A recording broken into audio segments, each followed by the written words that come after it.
Hey y'all, my music ended right on time, so I ain't have to fade it out. What's going on? How y'all doing? Happy Sunday. Happy Sunday. We got some Sunday shenanigans for you guys. I hope y'all don't mind. Thank y'all for waiting for me. I had to move my show up just a little bit. I'm trying to get my son ready so he can go with his godparents today. His birthday is coming up, so they're going to spend the day with him and take him shopping and all the things of the things. So I had to make sure he was straight to get ready to go so he can be gone all damn day. All right. But thank y'all for joining. Happy Sunday to everybody. I see my top flight miles in the building. Sweet Essence is in here. KBR is up in here. Hey, hey, hey. Lana Thomas, I see you. Grandma 504 Wide and Out. Playtime is here. Shirley Terry is here. Trina Dean is here. Velma Sadler is here. Ellen Ford, I see you. Janet Driscoll, thanks for stopping by. Deborah Banks, I see you. Cheryl Williams, Simple Mom Family TV. That's a content creator. Y'all check her out. What is that? Nakimbra. Hi, thanks for being here. Sweet Vernon's in the building. Thank y'all for coming in. Let's go ahead and jump on into the show because we have some topics. And then we're going to walk down this interview with Kendra from Love and Hip Hop Atlanta, because I did get a chance to watch it. I was like, oh my God, some of the stuff she was talking about in there definitely is worth talking about. So we're going to get into that. All right. Let's go ahead and hop on in. But we got some topics that we want to talk about first before we jump into that. All right. Woo cha. So let's go ahead and share. I'm gonna zoom through these topics, y'all, because this interview is kind of. I'm gonna speed it up slightly so we can fly through it, because I don't want to hold y'all too long. I know it's Sunday and y'all got stuff to do. All right, Floyd Mayweather, you guys. Floyd Mayweather, according to It's Only Entertainment, Floyd Mayweather and Miss Jackson are back together. Now, they were seen out on a yacht here most recently, like a day or two ago, spotted out canoodling or whatever. So y'all know she just went live maybe a couple months ago to express her disdain for the fact that rapper Nelly played her because she was dating him and they were having some issues in their relationship, and they decided to take a step back and take a break. Okay. And upon him taking the break, he spun the block back on Ashanti, and they wound up getting back together, at which you guys know they are now married and they have a small child who just turned a year old. So she was feeling away like, damn, it was understood we were just going to take this break and get back together. But then you can't, sometimes you can't tell a person what to do. When you're not around them, then they kind of fall out of, love or like with you. And then they start seeing other people. And maybe he started seeing Ashanti like, hold up, I kind of missed that. And they got back together. So now she's spinning the block on Floyd. And a lot of people are having some things to say about that, because Floyd, they were saying, was putting his hands on her when they were in a relationship, and they had a very tumultuous breakup. When they did decide to break up, he was taking back her Birkin bags and selling them, her jewelry that he purchased her. Like, I don't like that shit. If you buy it for me, it's a gift. And when we decide to break up and go our separate ways, what you taking my shit back for? Because you acting real female-ish because you mad that I don't want to be with you no more. So once they broke up and she decided to go and start hollering at Nelly, he was feeling away. He was blasting her on social media. I was like, how do you go back to that? Somebody that's that petty and that low. First of all, if he putting his hands on you, I don't even know what you're going back for after that shit. If he was putting his hands on you, and we all know Floyd is a boxer, okay, undefeated at that. So why would you go back in a situation or to a situation that you know where somebody was doing that, being physically abusive allegedly towards you, and taking your personal prized possessions, things that he bought you, things that you purchased, whatever. He was withholding your items because you chose not to be with him anymore. So, yeah, long story short, they were seen on a yacht. Look at this. Somebody come look at this. Look at this. Somebody come and look at this. Look at this. Somebody come look at this. Look at this. Somebody come and look at this. This beautiful girl, I feel like she could be with anybody, but not all pretty girls have high self-esteem. That's just it. Not all pretty girls know their worth. Okay. Obviously, she knows Floyd got the bag, and maybe that's what it is. Maybe she want to be with somebody that's financially secure and more so not worried about how the relationship is going to pan out in terms of if they're going to treat them right. A lot of people put up with a lot of shit because somebody got shit. All right. But prayers to her, honey. I hope they don't have that same situation again, because that could be really bad. That could be very, very bad. All right. I don't like that. But hey, if you like it, honey, I guess I love it. All right. So let's get to the next topic. All right. So many people were saying that one of the reasons why Shani O'Neal decided not to go back to Shaq O'Neal, okay, is because of his infidelities. Of course, he was out cheating on her. and being with multiple women, one of which is Love and Hip Hop's. Why are we talking about Love and Hip Hop, everybody? But Love and Hip Hop's cast member, Moniece Slaughter. Y'all know who she is, child. She stayed fighting and carrying on. She dated Rich Dollars, and we just learned the other day that she was dating and was pregnant by Tank and wound up losing the baby or having an AB.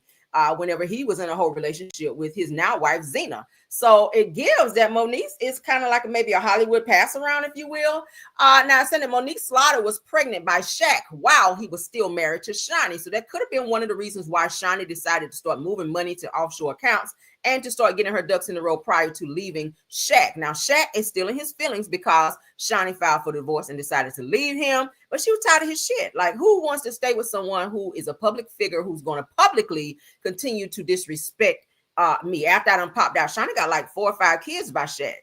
Okay. And of course, y'all know it's not easy to be an athlete's wife because they are known to step out and be with thought monsters. But Moniece obviously does not understand, nor does she respect the sanctity of marriage because she was messing around with Shaq, unprotected at that, because she wound up getting pregnant by him. Maybe she was trying to secure the bag. I don't know. But and then that could be too why Shani decided not to give him a second chance, because he's been begging her to come back. But y'all know she is now remarried to Pastor Sweet Draws over there. And yeah, that's just what it is. So Shaq, I've seen several interviews that he's done, and he still references Shani as his wife. He don't say my ex-wife. He still says his wife. He still says that's my best friend. So it sounds like he misses her when they're together, when their children are playing ball. Y'all know his daughters play ball, his sons as well, their sons rather, and daughter.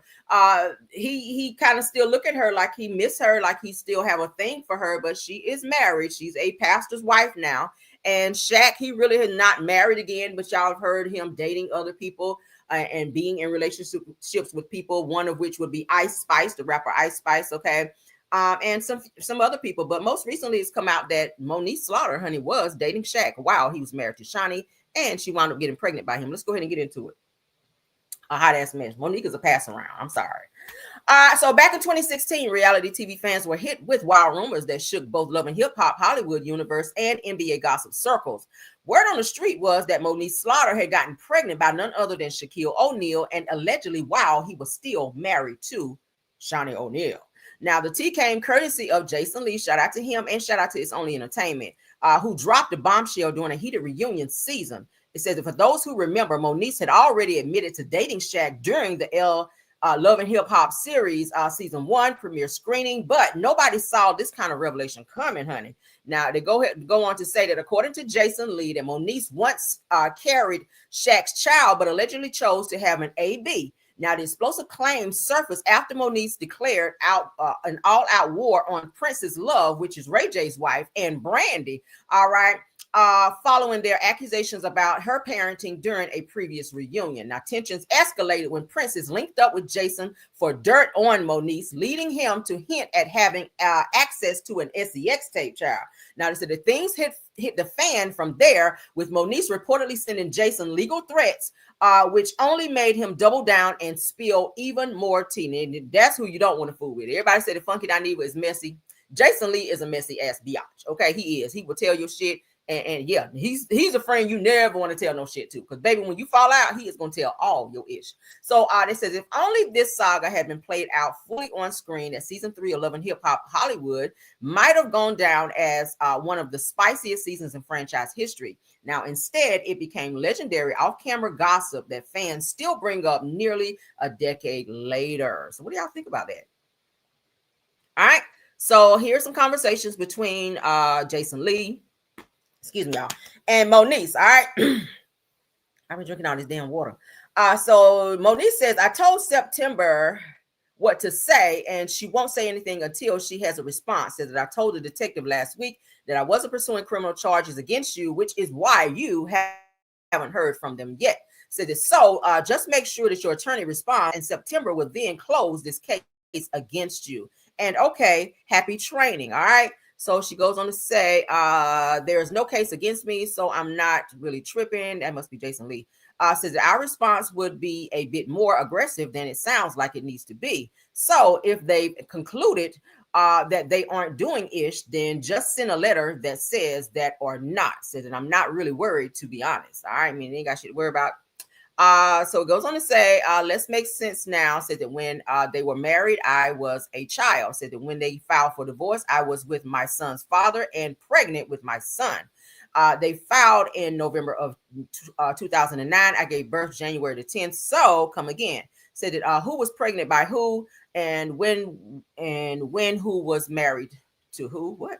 That didn't make no sense. But then again, let's go back up. Jason Lee responds by saying, I rarely do this anymore, although I used to enjoy it. At Moniece Slaughter, I do the social media thing. I don't do the social media thing anymore. But since you're out to promoting the SEX tape that you want the world to know about, here we go. Says that I'm not worried about you and your petty ass behavior. Legal court or one of public opinions has never scared me. Said if you're concerned about your anal wig, hold up, what? Anal wig?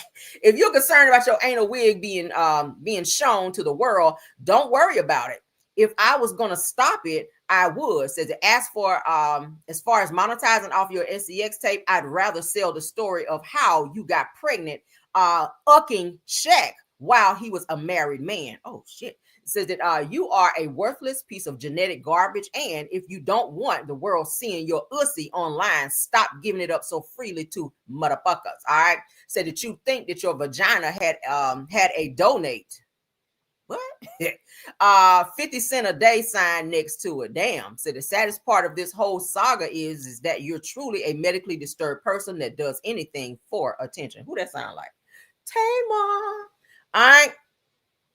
So Moniece then responds by saying, I think that's called hashtag slander, hashtag next up cease and desist. That I would say who I was with I would say who I was with in 05 and 06, but I covered his initials last season on camera. Said that I would say who I was with in 07, but I already did in an interview, remember, and I don't need to repeat it. Now, said 08 did an interview where he lied, and this is what is that?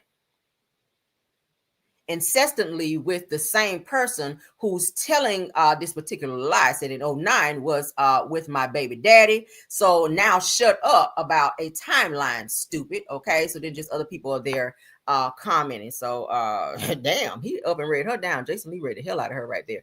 But yeah, so many are saying, hey, this is probably why Shani chose not to take Shaq back, is because he was having babies by other women during their marriage, okay? And he was constantly disrespecting her. And Moniece is not the only person that Shaq stepped out and cheated with on Shani. So she just got sick of his shit and she moved on, and I respect that, all right? But he still refers to Shani as his wife. Let's continue on. All right.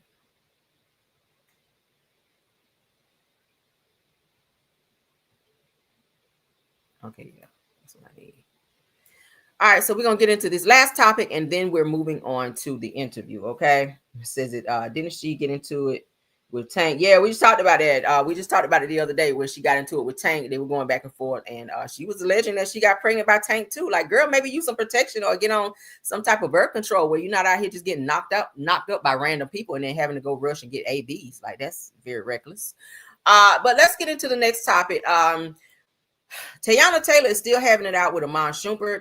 I'm seeing online, and it's in several places, so it seems to be verifiable. Shout out to Brother of Eternity or To Eternity, and you guys can read it over there if you want to. But it gives that Iman Shumpert has been stalking Teyana Taylor's new boyfriend, Aaron Pierre, and Aaron Pierre had to go and get a restraining order against Iman Shumpert. Now, you guys know that Iman has been trying to get Teyana locked up, trying to have her held in contempt and all these other things, saying that she's doing these things to him, when she's saying, I don't bother him, I don't talk to him unless it, has something to do with our child. But now it's coming to the fact that Aaron Pierre is saying that Iman is stalking him, and they had some type of chaos that erupted between the two of them where the authorities had to be involved. So they're saying that explosive love triangle turns violent. So the NBA star Iman Shumpert reportedly ambushes actor Aaron Pierre after alleged secret romance with Teyana Taylor. It says the chaos erupts as Pierre runs to court for protection with a stunning restraining order against Shumpert, leaving fans questioning whether Hollywood scandal and jealous rage or betrayal at the heart of this shocking confrontation that no one saw coming until now. Of course, y'all can read the full story on that. So word on the street is that Teyana Taylor's new man, Pierre, had to go and file some legal paperwork against Iman Shumpert because he will not stop stalking him, and they had a verbal altercation that almost turned physical. Okay. So y'all got the news and the tea up on that. Let's go ahead and get into this interview because, baby, I don't want to be on this too long. Let me go ahead and speed it up, and we're going to cut on closed caption so you guys can hear what they're saying. All right. Let's speed it up a little bit so we don't have that lagging. I hate that lagging. I hate that lagging. All right, let's get into it. Because, baby, she's telling some stuff. And I'm just like, Kendra, I really hope for the best for you, girl, but I don't know. So I moved it forward just a little bit. Okay. So shout out to Carlos, Reality with the King, because this is where we're watching. Let's get into it and let's go. On the 5G network, you know. But we'll get into that. But no, but I do appreciate you saying yes, because look, I interviewed your husband last year. Listen, I think he's a great person inside and out. Can you guys understand what they're saying? Is the speed too fast for you guys? Let me know. If so, I'll slow it down slightly, okay? I think he's somebody who is super funny, super underrated. And there's a lot of stories that he and I talked about, and we cleared the air on a lot of stuff. But obviously, you are his wife. And I wanted my audience to get to know you first. Like, I'm really intrigued about you and your background. So I want to start there first, if you don't mind. Sure. Explain to us, like, where you grew up from and all of those things that led you to becoming. Sorry for the ad, all right? Let's get past this ad and we're going to jump right back to it. Can you guys understand what they're saying? Because I did speed it up slightly. And a real estate agent and developer, or is it both?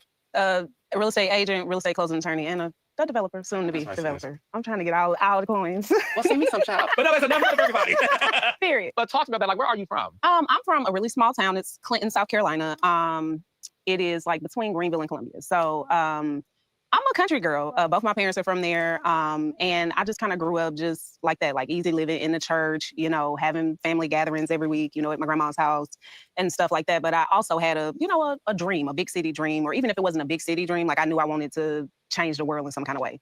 And so, you know, fast forward to going to college and, you know, learning myself, meeting friends and exchanging ideas. I went to Kentucky State University, the only HBCU in the state of Kentucky. And of course, you know, the essence of an HBCU and the healing properties that are there, and just the discovery value in being a young black girl going to a HBCU where I had it laid out for me, like, look, you're great, you're going to be great. So how can I help you, little sister, to become what you want to become? And so I was able to meet friends and say, okay, I want to be a lawyer. And then once I, you know, kept on keeping on, you know, I became a Delta. I pledged Delta Sigma Theta at Kentucky State University. The Alpha Pi chapter is where I was initiated. And then from there, you know, I went on to law school at University of Louisville. And, you know, it was right up the street from Kentucky State University. And it's not an HBCU, but it was a law school nonetheless. And being from South Carolina, a real small town and a southern town, you know, I always wanted to get back home, you know, because Kentucky is a long way from South Carolina.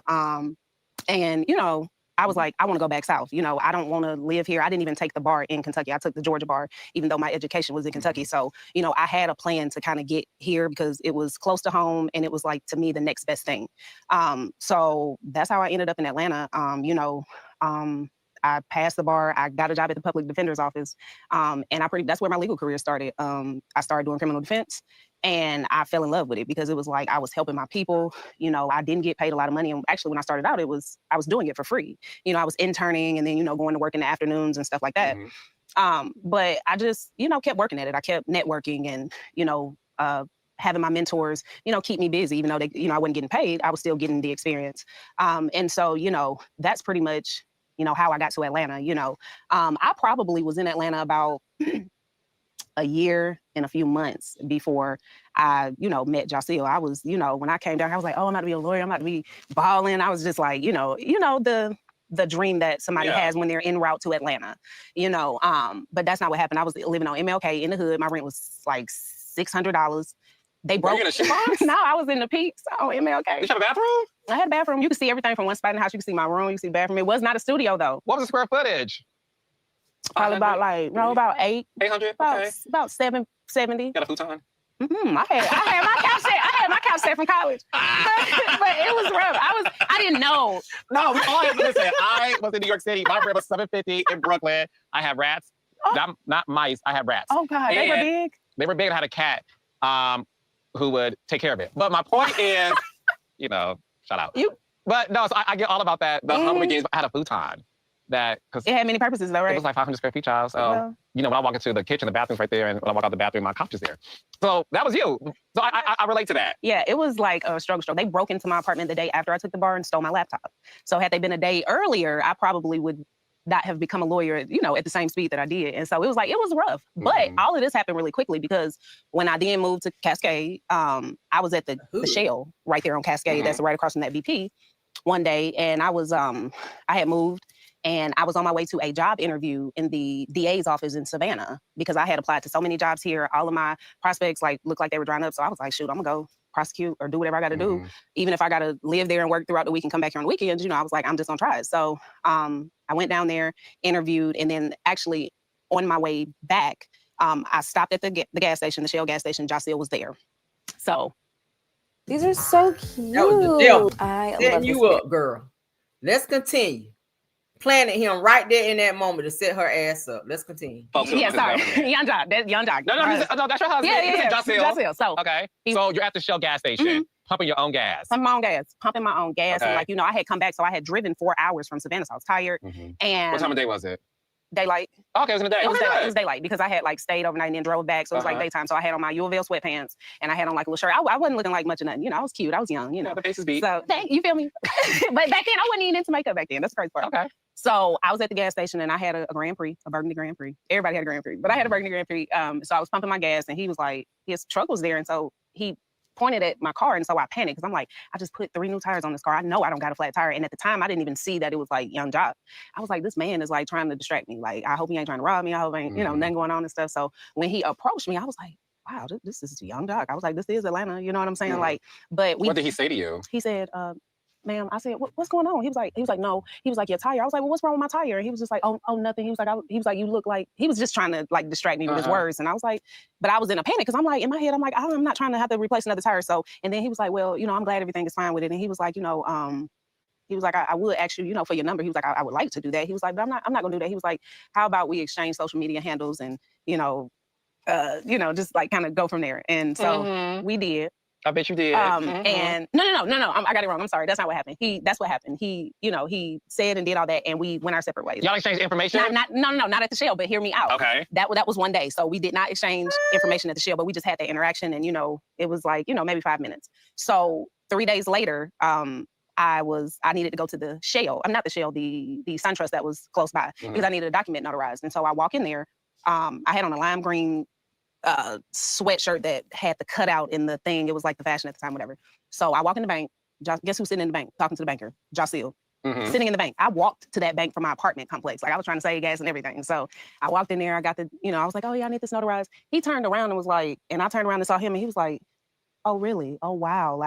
This is, so fate, maybe, So at that point we kind of exchanged the social media handles. And then we communicated and pictures and went back and forth and stuff. And then we eventually exchanged numbers, and then we are here pretty much. Well, a lot of things happened before we're here today, girl. I want to get. Girl, you fell for that weakness. His game, his spit game to her was just hella weak. You gonna pick out a tire on her car to pretend something wrong with her tire to get her attention. And then even after you got her attention, you didn't have shit to say, and she fell for it. I see what y'all saying. Book smart, yes. In terms of any other type of smart, hell no. She is, child. That was desperate. Get into. I love your speedy version, but I want to, reverse. Let me reverse the car, child, on the highway, and get into some things. So, I love the story. No, obviously that means it was fate. The fact that, y'all ran into each other at the gas station in the hood, and because it was the hood. It was the hood. He in the truck, you in a Burgundy Grand Prix, child, and y'all exchanged information. Then for you to walk across the street to the SunTrust, to see him again, and y'all exchange information. So the thing is, you knew he was Young Joc, obviously. Yeah. What was it about Young Joc that made you say, okay, let me start dating him? Were you aware of him on Love and Hip Hop at the time, or did you just know Young Joc the musician?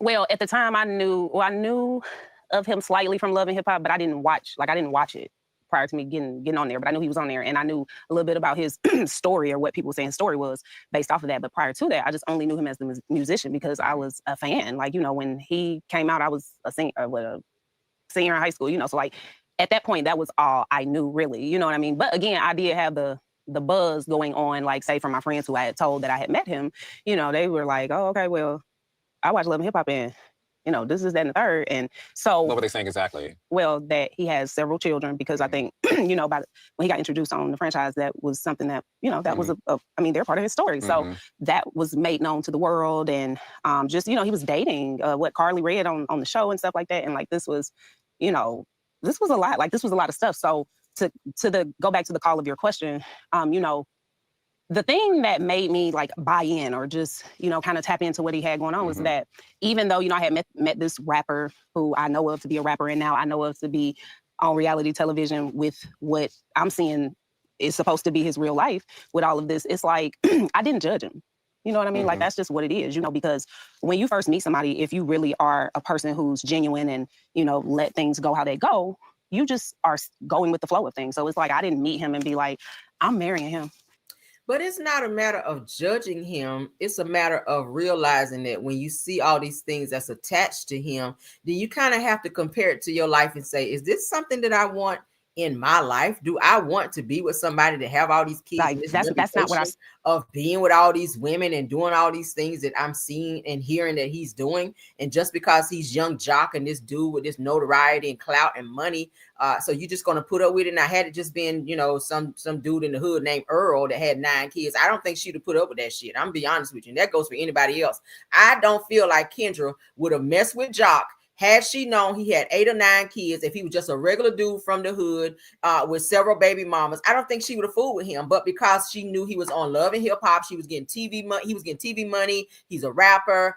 He had a little bit of clout behind him. She was like, yeah, let me jump on this. So you lowered your standards to be with somebody who still ultimately disrespect the fuck out of you when he feel like it. Let's say it at the Shell that day. I was intrigued. I was excited, and as I got to know him and got to see past Young Joc the rapper, or Young Joc the person who's on reality TV, like, I was able to peel back layers, and it didn't take long to peel back the layers and get to see more of just what the public and the world gets to see, and all that I had just seen up until the point that I had met him. So his genuine person and his genuine spirit, and the true essence of who he is, like, that is what made me say, you know what, it don't matter what he got going on. Like, if you love him, when we got to that point of love and commitment, it was like, then if you're going to be sold, if you're going to be with him, if you're going to love him, you got to be sold out. And, I was able to, he made it easy to, buy into that agenda, When you and him first started dating, did you think you were the only woman that he was seeing?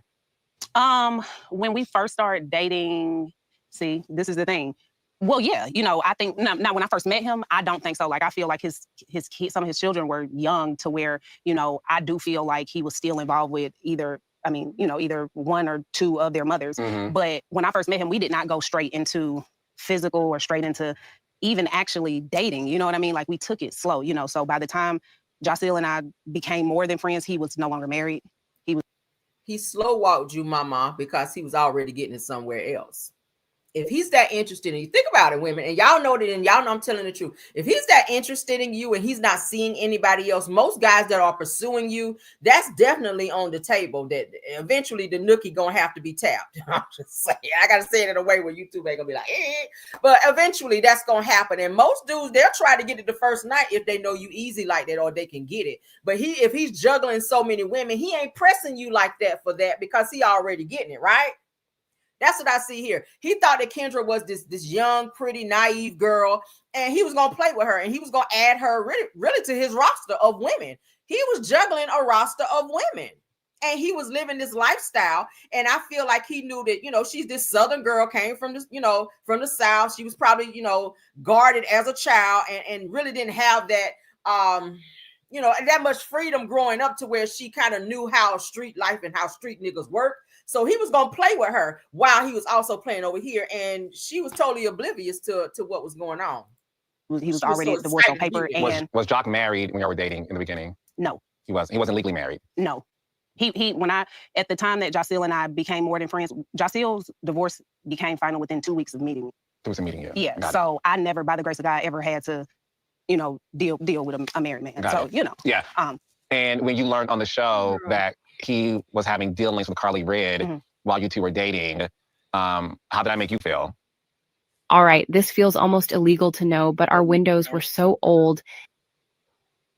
She was infatuated with being with him. That's what it was. Oh, I don't know. Like, see, and that was the other thing that I was explaining to him so long ago. I'm like, before I got involved into the reality TV world, I'm like, I don't know the timelines of this stuff. I mean, you know, if I see it, I don't know when it was shot or whatever, you know, but the thing that I think the world gets confused and like people get confused is like I said, we took it slow. Like I found out I was Joc'S' girlfriend. We was at Topgolf and, you know, a year and some later, and Teddy Riley was there. And he introduced me to Teddy Riley as his girlfriend.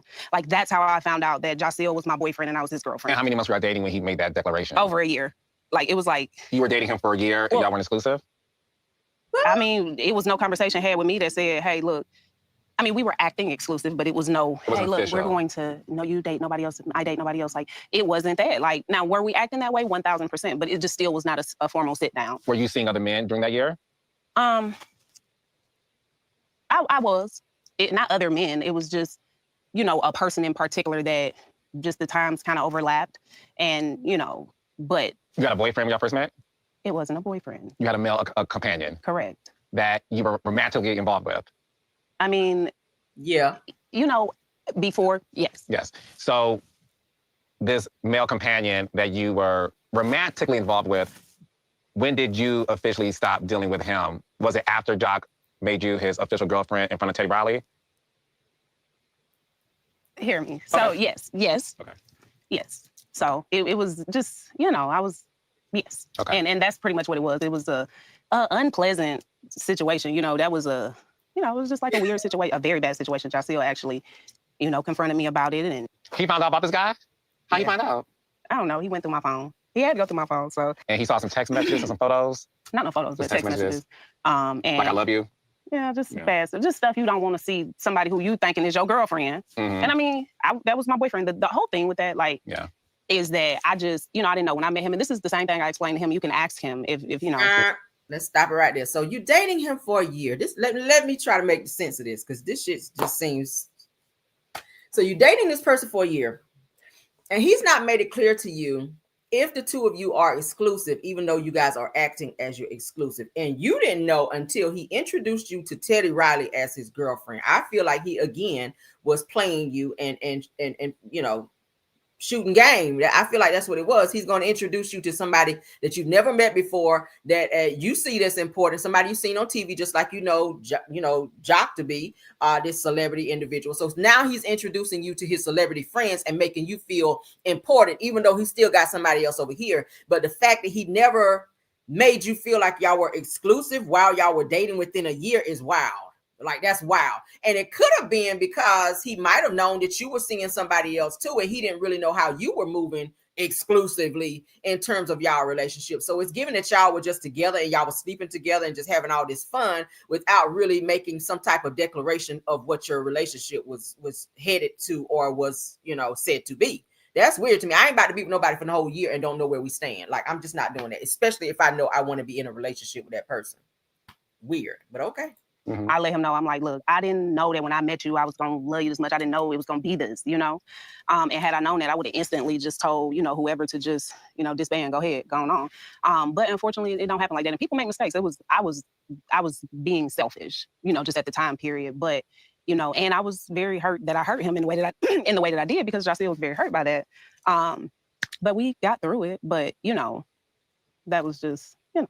Was he faithful to you around that time that he confronted you going through your phone? Yeah, that's what I believe. You know what I mean? And if he were to explain or even go back to that, maybe he would say that that's why he was so hurt and why he was so upset. And, you know, he, you know, took a chance on me and all this stuff. And I don't downplay the hurt in it. You know, that was messed up, you know, so. You blame yourself though? No. Because listen. No, I just take accountability. I just was able to take accountability because I really know what was going on. Yeah, because I think in your defense, you're not in an exclusive relationship because he didn't say you're my girl. Correct. And this is my opinion, as a single woman in Atlanta, where there's not a lot of available men, I'm assuming you were just making sure to explore options. Yeah, that's all it was. Yeah. Like, I felt like, because at this point, it was like, you have a lot going on. You have a lot of children, you know, it was a lot going on. And I was like, I have to adjust to that. I have to wrap my horns around that, my hands around those horns right there. Like, so I was scared. I was afraid. I was like, I also don't want to get played with. I don't want to be lied to. I don't want to be none of that. You know what I'm saying? At the time, my father was still alive. So,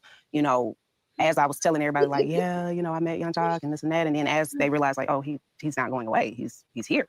He's going to be here to stay. You know, it was just a lot that I had to get adjusted to. So, you know, and I always feel like when I'm sharing with my friends or if they got stuff going on, I'm like, look, just be honest. Honesty is the best policy. And so, you know, we got past that. It took us a while. We split, you know, when that happened or whatever. Y'all broke up when he found out you were seeing the other. Okay. He broke up with you? Yeah. Yeah. How long y'all broken up for? Probably about.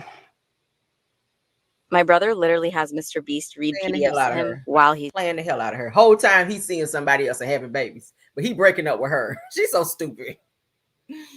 Oh my God. Like, that probably happened in August. And on my birthday in January, he took me to the movies. Him and our oldest kid, they took me to the movies, and I forget what we saw, but but that was, you know, that was our getting it back together. And, you know, him basically saying, you know, I'm not, you know, like him basically just saying, you know, you human, and I've been given grace before and you deserve grace too. So, well, let me ask you this.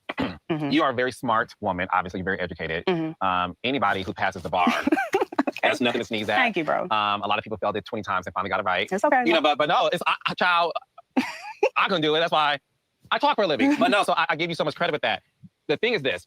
Well, a lot of people do feel when it comes to you, right? You are a beautiful woman. You're an accomplished woman. And when you met Joc, you were a single woman.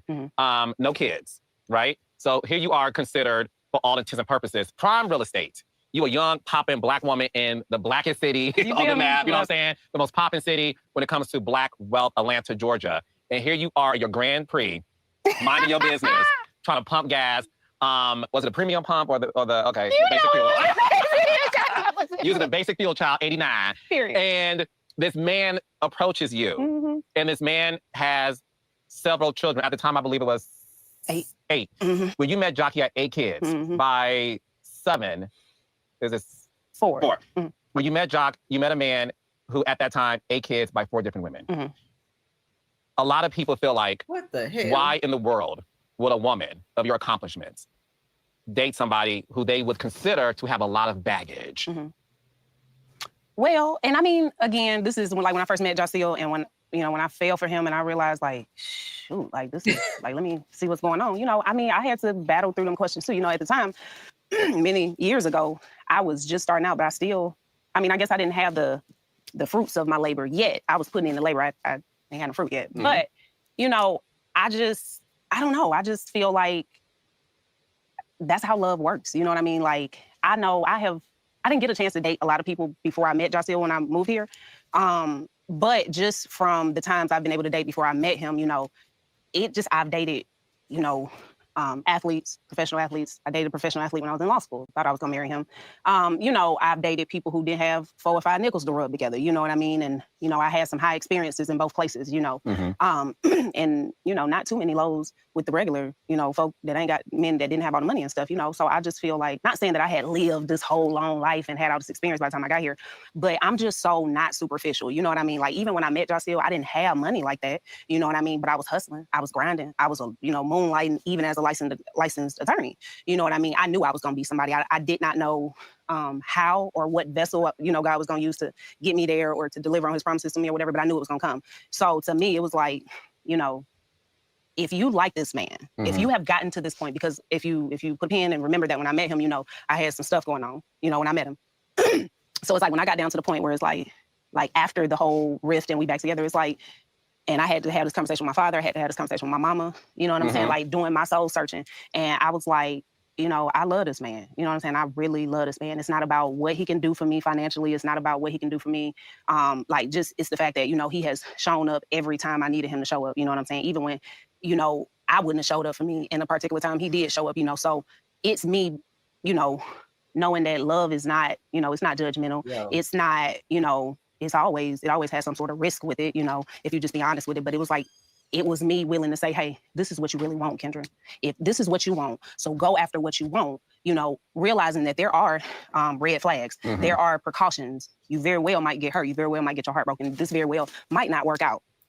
But when I was faced with the decision on if I was going to choose Joc'S or not choose Joc'S, you know what I mean? I follow my heart. You know what I'm saying? And it's like, I didn't have money then, but I knew I was gonna get a bag. You know what I'm saying? Like I knew that even if I worked till all my fingers and fingernails fell off, I was gonna get the money. So I knew it was gonna come. So I was able to act on what really mattered, and that was my heart and my feelings. And I was able to do that because my brain, the heart and the brain are two separate entities.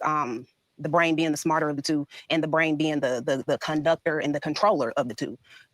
So I'll no matter how much, I'm in love or how much, love is in my heart and stuff, I'm always using my brain, you know what I mean? Really? But I'm never going to just, block out my heart, and just be like, okay, brain, you got this, let's go. That's not the way we were made as humans, you know what I'm saying? Like, so I follow your heart. Yeah, I follow my heart, and I don't regret it, you know what I mean? Because again, Joc'S and I have been through some tough stuff, you know what I mean? Tough stuff that, some people like me, unlike me, or just indifferent, just would not be able to deal with and would not deal with. You know what I mean? We've been through some stuff that's not so bad either, small stuff, but we have that big thing, we have, a few big things we've been through, you know what I mean? But I wouldn't want to do it with nobody else. So let me ask you this. Before your father passed away, did he approve of your relationship with Joc? We're on a mission to get 2 million people all around the world clean water. Let's get past his head, y'all. Child. He did. That don't sound. My dad and I were really close. He had his concerns. Him and my mom, they always talked, and they would always talk about that. And they, he became okay with it after a certain point because I've always been the type of person. I'm gonna do what I want to do. I'm gonna do what I want to do. I've been like that since I was a kid with whatever it is. And so they already knew that if they shunned him and was like, I'm not dealing with him, that I was gonna go deal with him either way, So he was accepting of it. And him and Joc'S had time to bond. Joc'S would drive me to South Carolina to cookouts on his way to somewhere and then come back and pick me up or get me back and from Atlanta and South Carolina. So I think when he passed, he was comfortable. He was comfortable. I think Joc'S was able to show him that, like, I'm gonna take care of your baby. Like, I'll drive her, even if I add an extra 4 or 5 hours to, my tour bus, I'm gonna get her there, So even though, Joc'S is who he is, and his life was exactly, how it was when my father passed, I think that, he did like Joc'S. They had a relationship. Do your mother like him now? That. Yeah, she do. They like Joc'S and I've been together so long. How long has it been, like, in totality? Like, just out from the beginning of the story I told you, I met him August of 2014. Okay, so over 10 years. Yeah. Okay.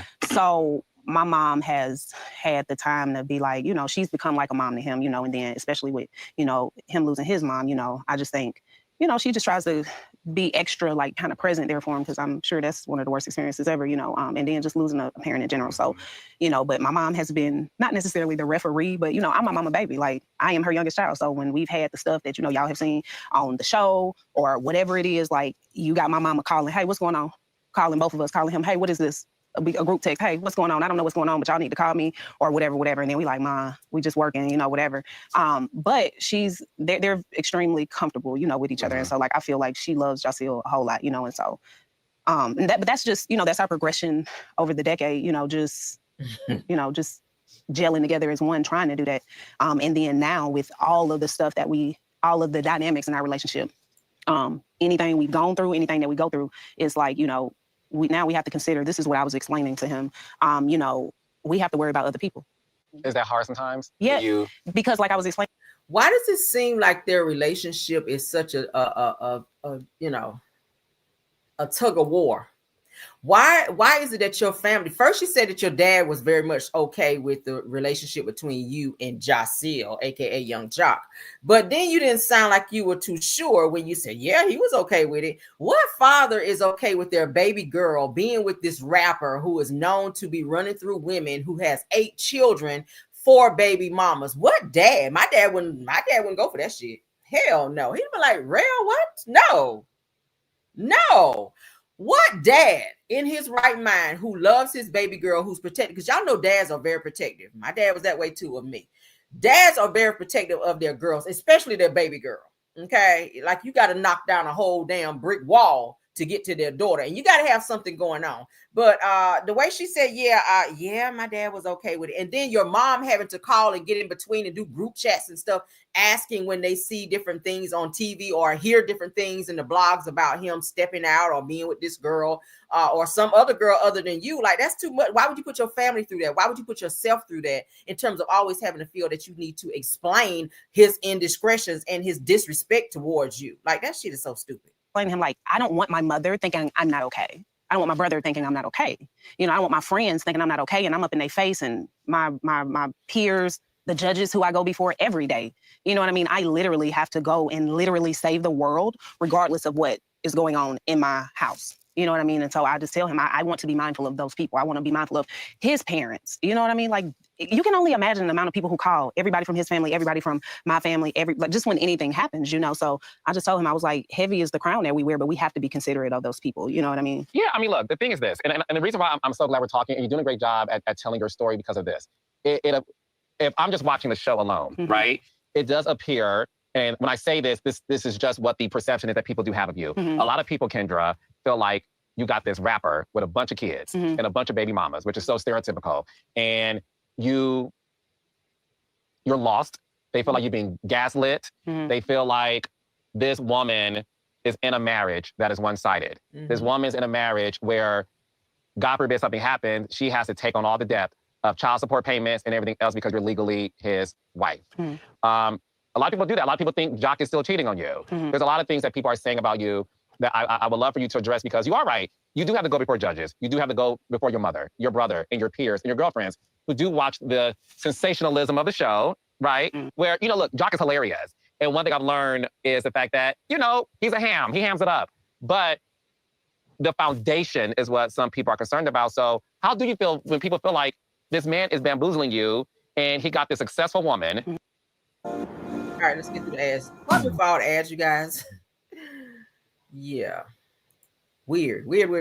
That is going to be in a marriage of destruction because he's going to cheat. The baby mamas are going to give you hell. These kids, child support payments is going to be your debt, and you have nothing to show for it. Well, first of all, that's crazy. Like, all that sound crazy. Like, and that just shows you like the power of TV. Like it's crazy. I think it's crazy when people would say, oh, well, you're the successful attorney and realtor and real estate investor and all of this stuff, but would think that, you know, that I would, having been able to amass all of this, just be reduced down to what you just said. Like, I'm intelligent. Like, just because that's what's perceived, like that's what the perception is. Perception is not always reality. We say perception is reality, meaning that what people see, that's what they believe. When, you know, whatever somebody might see or whatever might get portrayed on whatever outlet, whatever it may be, that is what it is. If I believed that my husband was cheating on me, then, I mean, all of like the whole praise you just gave me, oh, you're this, you're that, like, I know that, you know what I mean? Like, I'm with Joc'S because I love him and he's with me because he loves me. Like, a one-sided marriage, I don't feel like I'm in a one-sided marriage. I'm,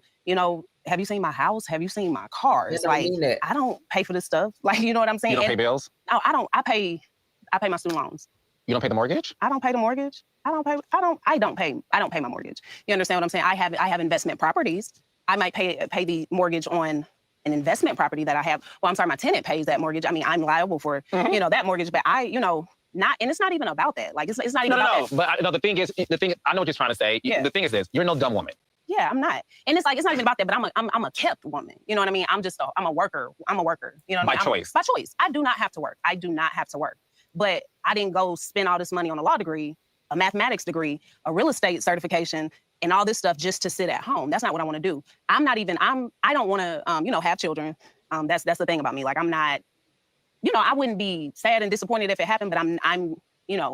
What does where you live and how you live have to do with if your marriage is one-sided or not? He's talking about in terms of Joc doing what the fuck he wants to do, and you're being this doting, respectful wife to him when babies keep popping up and insinuations of cheating and disrespect on his side while you're still being this faithful individual and still holding on to this title as wife. And he's not so much as holding on to the title of husband and what husband means in a relationship. That's what he meant by, do you see where I stay? It's always appearances for her. This girl lives in a world of, I don't even know, I have a word for it.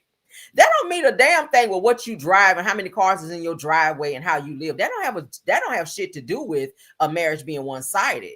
If he's having babies on you and disrespecting you, it's one-sided. Because do you get to go out and see somebody else, or do you have to continue to be faithful while he continues and is allowed? Because it's allowed because you keep staying with him while he do it.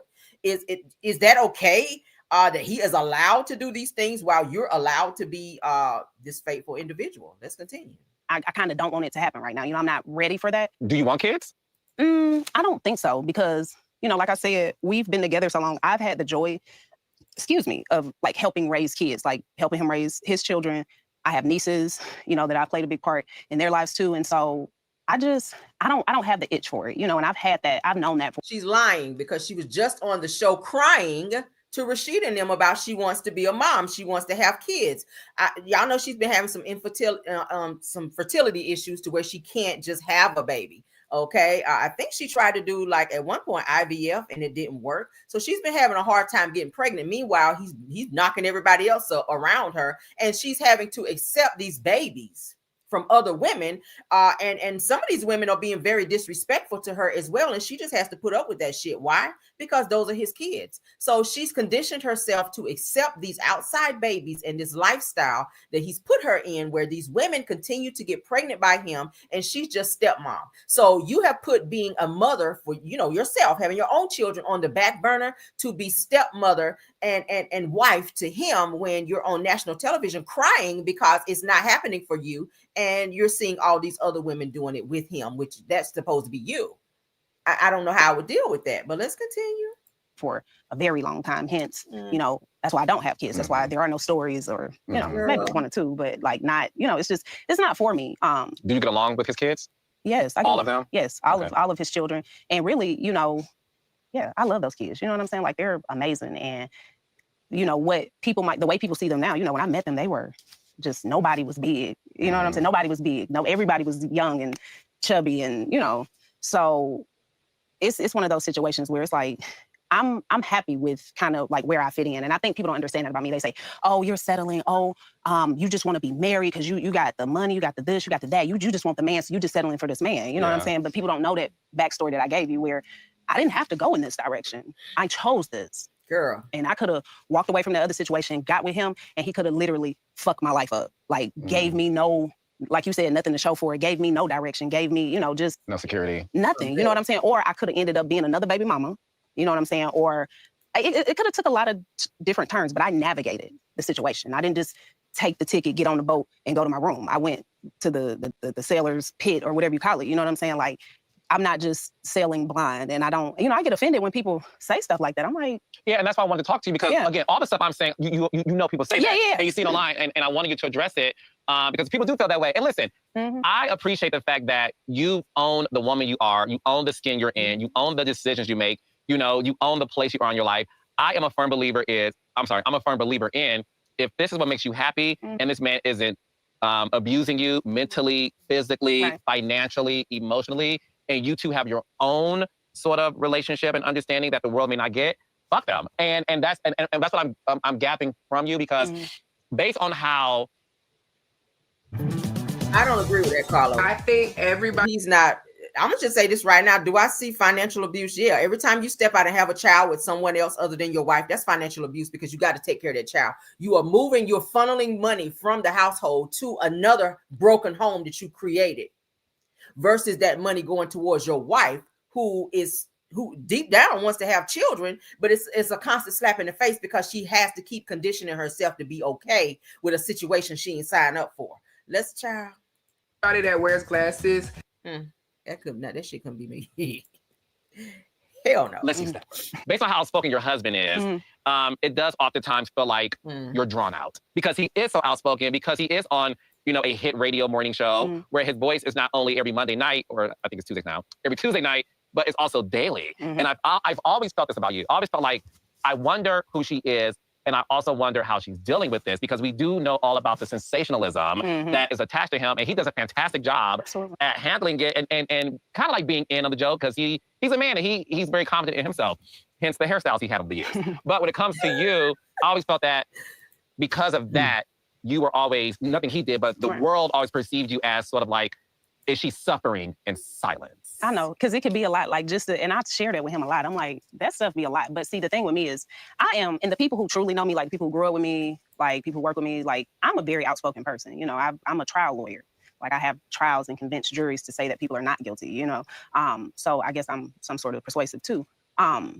It's like, I don't know what to say. Like, what am I supposed to say to that? Like, it's like, if I was not happy, if I didn't want to be with Joc'S, go call down to my investment place. I can surely leave. Go call down to the other places, my other, investments, assets and stuff. I'm, extremely capable. I'm not trapped. Like it is what it is. Like, it's like, I'm not, like, I am woman enough. I am brave enough. I am bold enough to, if I felt like I was in a situation where I needed some help on getting out, I can get out. I am not, by the grace of God, weak, you know, and there's so many women out here who are in situations where they can't just get up and walk out, and they can't just go get another house, or they don't have another house sitting somewhere that they can just go move their stuff into and stuff. And so they get trapped, and they are getting physically abused and emotionally abused and financially abused and things like that. So that is not my situation. And it's like, I would never, ever in life let that be my situation. But it's like, you know, I can't live my life, nor can my husband live his life, you know, in some sort of chokehold of, oh, people are gonna put out rumors, people are gonna do this, people are gonna do that. Like, and it's like, I mean, I gotta live my life. Like, just because y'all feel like, oh, this is going on, she's suffering in silence, it's like, no, that's not what's going on. I'm living my life.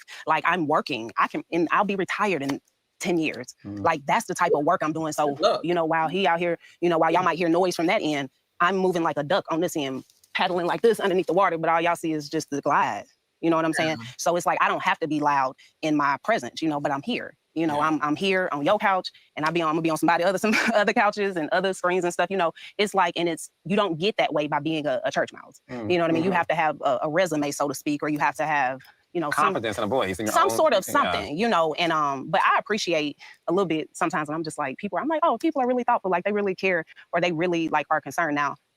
But I just don't like that people think that of me, like, as much as I think I am, not that I'm conceited or anything like that, but I don't want people to think that. Like, it's like, I'm a strong, powerful Black woman. Like, my husband might not come in the package that. Let me pause it. For those of you just coming in, I did speed it up just slightly because I don't like the lagging when we're looking at interviews, because it's too much air and dead space in between. Okay, so if you guys can't understand, that's why I put the closed caption up as well, so it can kind of give you a little bit more clarity in terms of what she's saying. All right, so my apologies. We had to speed it up just slightly. The world might want him to come in. But he's mine, like, you know, and I'm with him because I want to be with him. You know what I mean? And it's like, people go through stuff. You know what I mean? Now, I don't consider cheating going through stuff. I don't consider abuse going through stuff. You know, when, you know, the situation where we were not together and he had a child, it's like, those are like, but see, those are tidbits that people don't know. You don't consider cheating going through stuff. You don't, girl, what? Did y'all just hear what she said? I don't consider cheating going through stuff. I don't consider abuse going through stuff. Well, what do you consider that? What do you consider that as being? Is that normal to you? It seemed like this girl must have had something happen in her life to where she just, I don't know. And it's weird that you grew up in the house with your mother and your father, and you choosing men with this capacity. Like, no, that's not okay. And Carlos, you sitting here not holding her accountable because you're friends with her. That's what I don't like with Carlos. When he interview people that he's friends with, he don't hold them accountable because he don't want them to feel away after the interview. But clearly this girl got some type of Stockholm syndrome. She's stigmatized, and her brain, ain't no chairs under the table, baby. The elevator is stuck in the basement when it comes to Joc, because he is literally playing the fuck out of you. Like, he is. Let's continue. Well, let's talk about that, because, you know, one of the biggest things that occurred in your marriage that we did get a chance to see on the show is the fact that while you two were married, Joc had a baby on you. No, we weren't married. You guys weren't married. You were in a relationship. We were not in a relationship at the time. We were on a break when the child was fathered. So you weren't legally married. You weren't married at all during that time. And y'all weren't in a relationship at the time. You were on a break. Okay. And on a break, he was obviously allowed to see other women. So the perception they had a baby on you was false. So you're saying a baby came at a time where you two were not together. When you guys got back together, was the baby already born, or was the woman still pregnant? The baby, she was still pregnant. Do you know how many months she was? I don't remember. Okay. Did he come to you in the reconciliation and told you what was going on? Were you devastated? I was very mad at him, and we didn't get like instantly back together, because I was like, that's wild. And I was like, it was just wild, you know. And I was like, I don't even know if I want to, like, you know. And I just had to be honest with him. Was it because in front of my pastor? We was in front of Pastor Brady. Yes, I'm on road. Let's get through this ad, honey. We're back. Brady, our pastor, like, you know, we, you know, several times, like, we, you know, because with the premarital counseling and all this stuff, like, all of this obviously was, you know, like, I mean, it's in the past, but still, you know, I was devastated. I was just, I didn't know what I was going to do, because instantly at that point, I'm like, my life is about to, you know, take a different trajectory, whichever way. Like, if I get back with him, it's going to take a trajectory. If I go and, you know, find somebody else, then it's just a different trajectory. So I just didn't know what I was going to do. But I mean, you can't say, I don't want to say shocked, but I was like devastated. I'm like, you are reckless. I just couldn't get over how reckless he had to be to just like do that. Like even though like it's like, well, he can do what he want to do. It's like, no, you have respect. You not respect, you have some self-control, you know, so as to not go out and create another broken household or do something that has the potential to either create another broken household with a family of color or bring back a loathsome disease to you. So when he got the woman impregnated, how long were y'all on the break at that time? About 2 months, 2-3 months. So 3, yeah. Was a part of your devastation was we've only been broken up for 3 months. Yeah. And damn, in 3 months you have another woman pregnant. Yeah, that's how I feel. That's how I felt. Like I'm like, regardless of whatever type of story he gave me, like, oh, drunk this, drunk that, this and that, you know, I'm like, that ain't got nothing to do with me. And that's, you know, and that's just how I felt, you know, and that's how I feel. I'm like, that don't have nothing to do with me. Sure. None of that has anything to do with me. Like, that is not my burden to bear. And I think, like, people say in the comments all the time, oh, she should have forgave him. She shouldn't have stayed with him. She wouldn't forgive him. I forgave him. But what I don't allow Joc'S to do is allow me to carry a burden that's not for me. I'm not Jesus. Jesus does those things. He carries the burdens of the weak and the weary. I don't do that. You know, so like I've always said, and I will always have that be a rule for me. You will take accountability or this ain't gonna work. Like I don't have nothing to do with that. Anything, a decision, especially a decision you make that negatively impacts me, you have to deal with that. That was my condition for us to continue. It was, you know, if I'm gonna get back with you, you putting it out in the open. But if this gonna be a thing, like these are my terms. These are my terms, and you can decide if you want to continue with these being my terms, that you will deal with all of that stuff. Ain't gonna be no liaison, ain't gonna be no, you can't get my type of, like you can't get that type of devotion and dedication out of me when this is the subject matter. You can call me mean, you can call me cruel, you can write me out your will, but that's what it is. And so before, you know, we got back together, that's what it was. And that is the way that that's the way we conduct, you know, that's the way life goes, you know, like when it comes to Joc'S being a parent, like I love his kids. So let me ask you this. Is it challenging though? Because I really want to know this. In terms of like my curiosity, I could understand a woman entering a relationship with a man that has kids before her, right? And being able to find her place as a bonus mom for the kids, right? What I do want to know though, how were you able to handle the fact that you're helping to raise another woman's baby that was produced while you and your now husband were broken up for 3 months? Well, you know, at first I was just like, which is why I just said, the hell with you. You know, I don't want you. I don't want to be with you. Y'all all can, you know, for real. Like, I just wasn't on it at first. But you just said you forgave him. Which one is, why do I feel like she's talking in circles? Why do I feel like you're saying something right here, but then when Carlos asks you something and it seems like he's trying to almost hold you accountable, then you kind of switch it up? Girl. Because I was like, I can't do that. Like with a straight face, I'm like, this is crazy. Like I'm not even finna put myself through that, you know. But just as time has passed and you know, talking to some people, you know, just older people who've been through stuff, you know, and getting advice, you know, I got to the point where, you know, I got to the point where I still have my boundaries. My boundaries are what they are. And, you know, I'm a person, you respect my boundaries, or I'm gonna get you away from me, or I'm just going to disconnect, you know. Is there a boundary between you and the child's mother? Yeah, I don't deal with the child's mom, you know what I'm saying? Why not? Because there's no need for me to, you know what I'm saying? Like, but that's the whole thing with, like, also, after the whole, you know, he told me about the whole thing, like, the girl was carrying on, doing crazy stuff, pulling up to the studio, hitting his Rolls Royce with stuff, carrying on, this and that, all this stuff. So she really is like, let me tell you, you know, I'm not dealing with none of that. I don't play that. He knows I don't play that. Everybody who know me for real, who know Ken, no, I don't play that. So like I told him, I said, you know, that's your situation, you handle it. Because if I gotta handle it, nobody's gonna like it. So I don't have to have a conversation with her or a, you know, relationship with her. I love her child. Her child loves me. You know, so that's all I got for him, like, period. What about the other mothers? Do you get along with them? I do. 3 reasons why Black Girl Vitamins collagen powder should be avoided. Number 1, each scoop is packed with 10 grams of collagen that support hair, skin, nails, and joints. I mean, who wants a single product that does all that? I miss choking on 7 different capsules every morning. Out of here. I'm here, y'all. Yeah, all of them, like, we're cool. Like, we're real cool. One of the sets of his twins' mom, we're cordial, but it's just strictly cordial. Just always been a little weird. She makes it a little weird, always has. But again, I don't.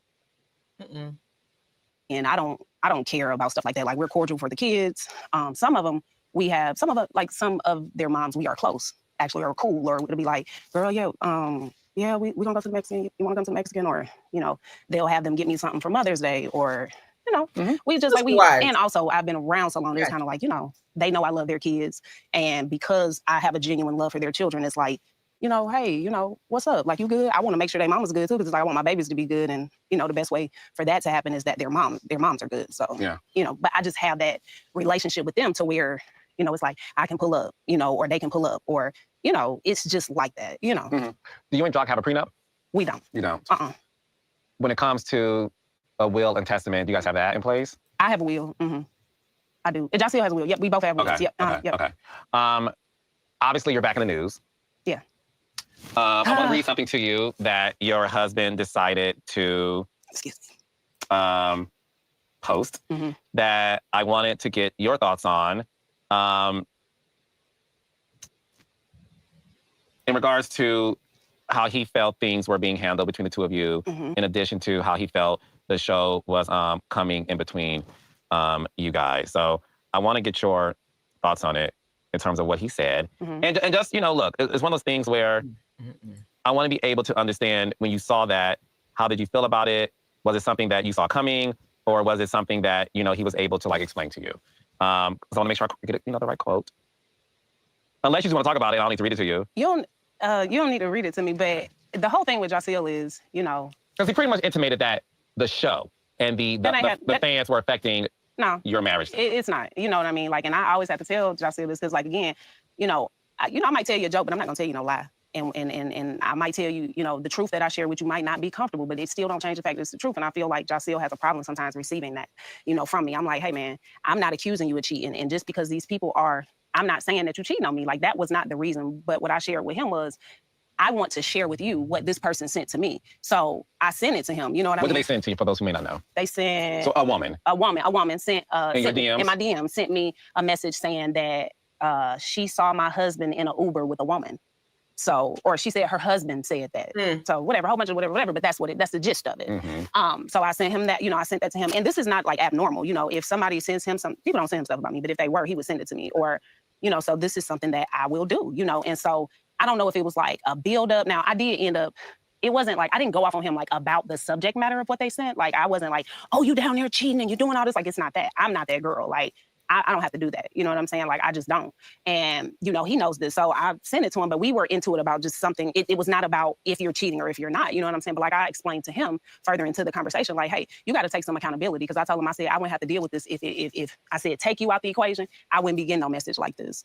I said, period. I said, well, how many conversations do you have to have with this person about the same thing and you still continue to stay, which says to him, it's okay. Like, when do you show him, if you do this, then I'm going to do this, and then you follow through, which then lets him know I can't keep doing this to this person because she's at her breaking point and she's not going to keep staying with me and putting up with my bullshit after the fact. Like, you can't be seen in Ubers with other women and you're married. You can't be sitting outside of a venue with a woman standing in between your legs this close to your face having a conversation with you and you have a wife at home. You can't be out here having babies and accepting your wife to continue to accept that situation and shenanigans, we can call it that. Damn. Like, at what point is Kenya's breaking point? Does Kenya have a breaking? Does Kendra have a breaking point? Does Kendra have a, okay, this is it, I ain't putting up with this shit no more point? Like, girl. And it's people who got husbands who are famous, who are entertainers, and they not getting messages like that. And I said, it's just a situation where you got to take accountability. Take accountability, or I'm not saying take accountability because I'm not saying he was doing something, but it's like, acknowledge the fact that this is not easy. Like, you know, I'm sitting down here, I'm working, you out. I mean, he's working too, but, you know, his work is a lot more fun than mine. So it's like, I'm here doing the not so fun work. You know, I'm working, I got closings, I got court, I got side work and all this stuff. And it's like, and then this is what I get distracted with. And it's just like, what? And you expect me to just be like, oh yeah, like, well, whatever. And then other stuff that, you know, he might not obviously have mentioned. It's just, I just think, you know, when I speak up for myself and I'm like, hey, look, I don't care about none of that. I don't want to be bothered with this stuff. You know what I mean? Like, whatever. I just feel like sometimes Joc'S will feel helpless and he's just like, he feel cornered and all this stuff. So it's like, oh, let me, if I'm winning an argument with you, if I'm beating him. So we're making excuses for the person who continuously disrespect you, have babies on you, and allow his baby mamas to also disrespect you. So we're making excuses for him now about how we're talking about how Joc'S feels when he's the one that's projecting this bullshit onto you. Gotcha. Him in arguments like, oh, let me one up you. I have a platform. And like I told him, I was like, that's abuse.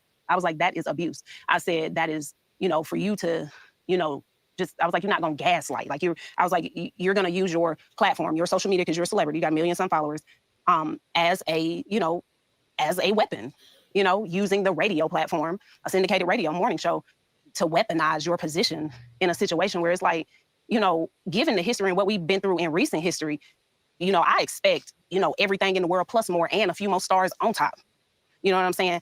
Like just for good measure, for what I've been through and the stuff that I've had to deal with, undeservingly. Yeah, I have my flaws and I've done my stuff in the past, you know what I mean? But everybody deserves grace. And once you get the grace, you stay on the straight and narrow. So, I just feel like, don't run and try to, little girl me because you got a platform and you young jock. And I don't like that. So what I did was I went right on to work. I have a client who is undocumented, and she, was at risk of going to jail and getting deported for a freaking no license charge. So I spent, 4 or 5 hours that next morning in DeKalb County begging, pleading, and tap dancing on DA tables, trying to make sure this young lady could go back out and go home and not get taken into ICE custody. So it's like, I didn't even have time to go to the internet. Understand what I'm saying? I had to do that. So I went into one of my favorite little restaurants and ate my little $11.99 lunch, and talked about what I did for my client, and talked about getting final underwriting on the investment property I'm closing on this week. Like, I'm not acknowledging that. I don't run to the public about my problems. I don't do that.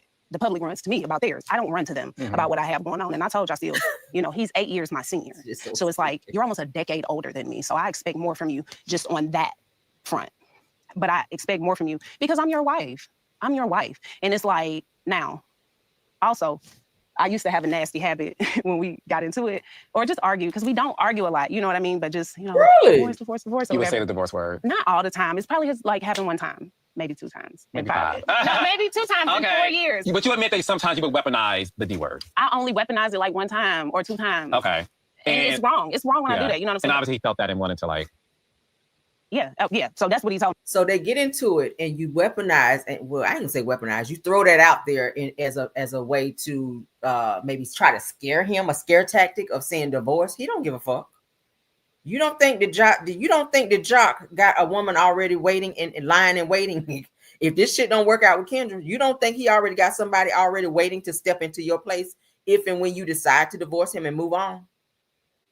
Now, y'all don't have no, I don't know how much money he has. I don't know what his net worth is, but with him having a whole bunch of kids, probably not a whole lot. But at the end of the day, y'all don't have a prenup. So you might get a little money out of the deal. But then again, is it worth it? You got to ask yourself, is it worth it being in this situation with him and putting up with all the things that I'm putting up with? Because at the end of the day, if you leave him, he probably, like I said, he already got somebody that he can go ahead and step into another situation with if he hasn't already.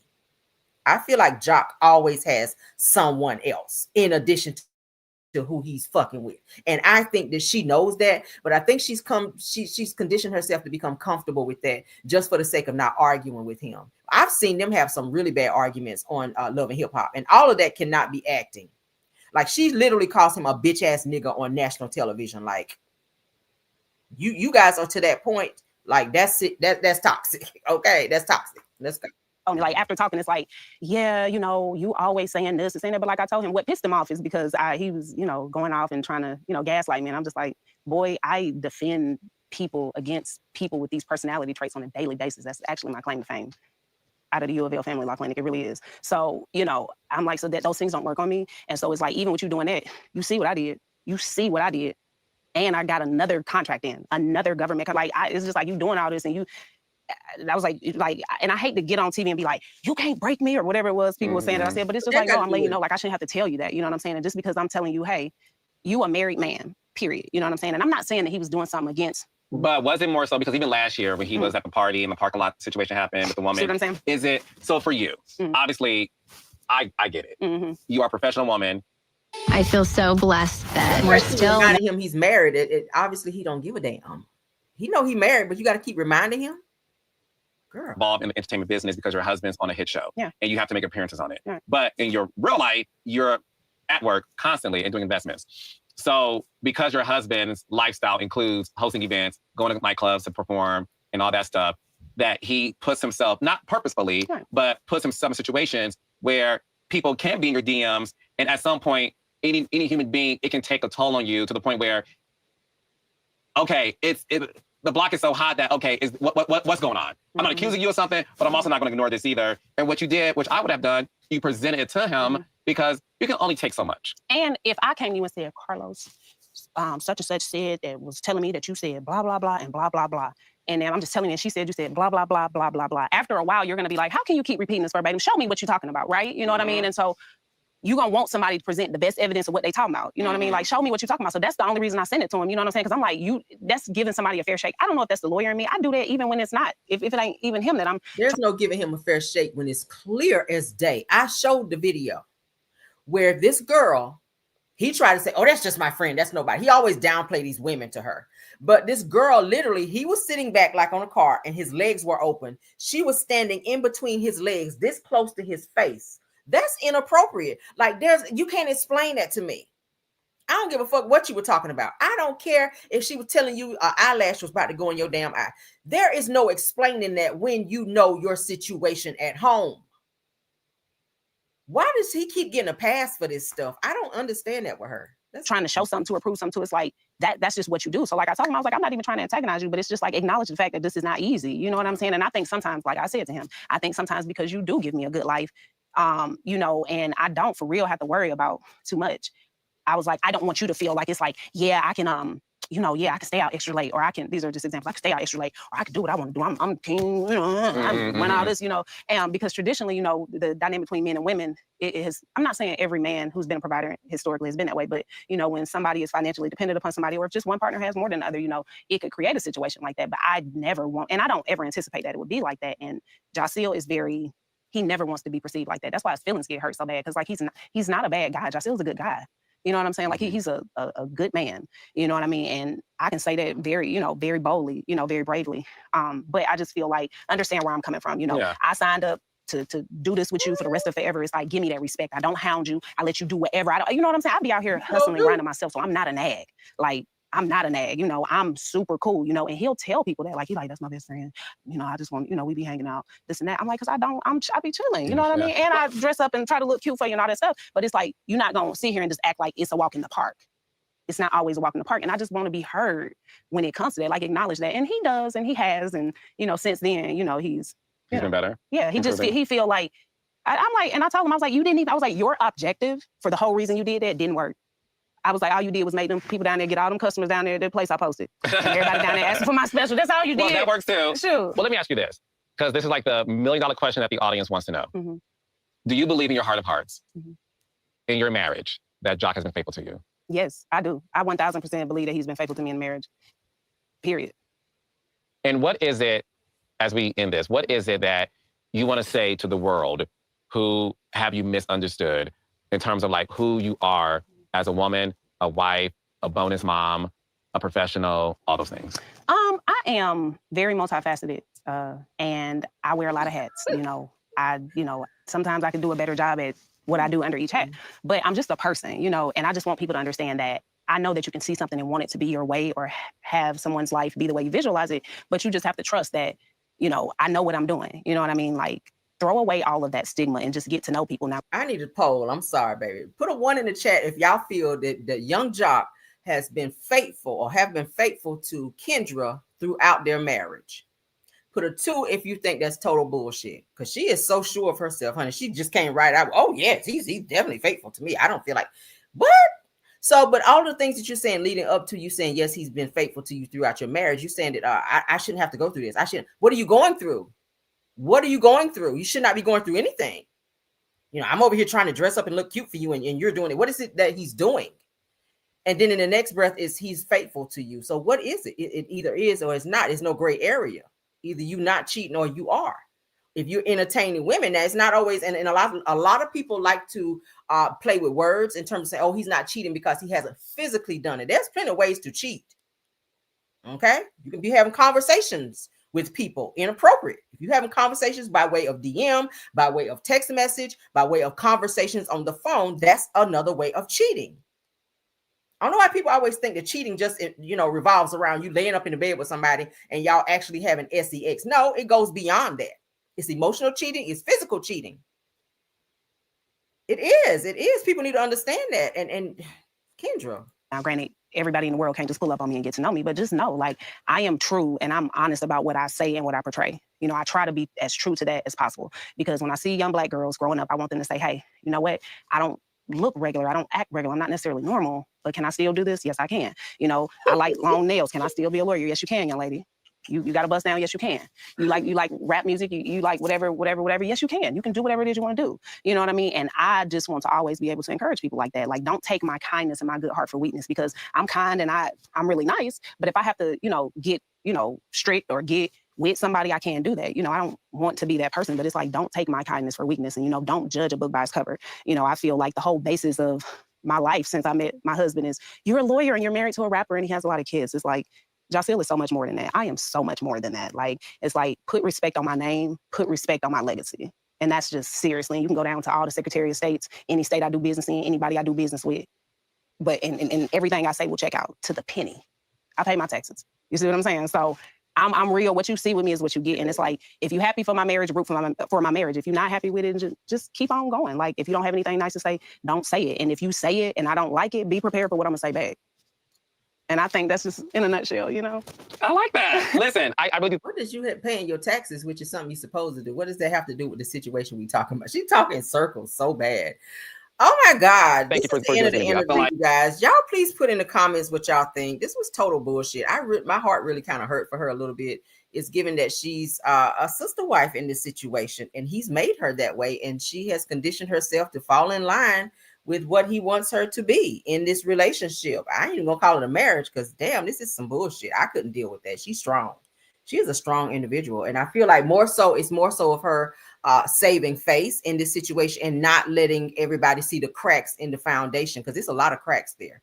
And my thing is, where there's smoke, there's fire. If people are coming to you and telling you, hey, I saw your husband here, or hey, I saw this, or hey, I heard this about him. Look into that and don't automatically say, oh, I forgave him, because then he feels like, I can do whatever I want. And when I come home, we're going to have this little conversation. She's going to scream at me a little bit, but ultimately she's going to still stay. And I think that's what's going on here. But that's it, guys. We ain't going to hold you long. I appreciate you all for being here. I definitely wanted to share this interview because I was just like, girl, what? But thank y'all so much. Let's get on out of here. I appreciate you all. Yes, thank you, Creole Font. Yes, honey. To my top flight mods, thank you, Scorpion Miss with Essence. Thank you, Rose Armstead, Truth TV Podcast, KBR, and Tyra. Thank y'all. Those are my top flight mods. They do such an awesome job. I appreciate you guys so much.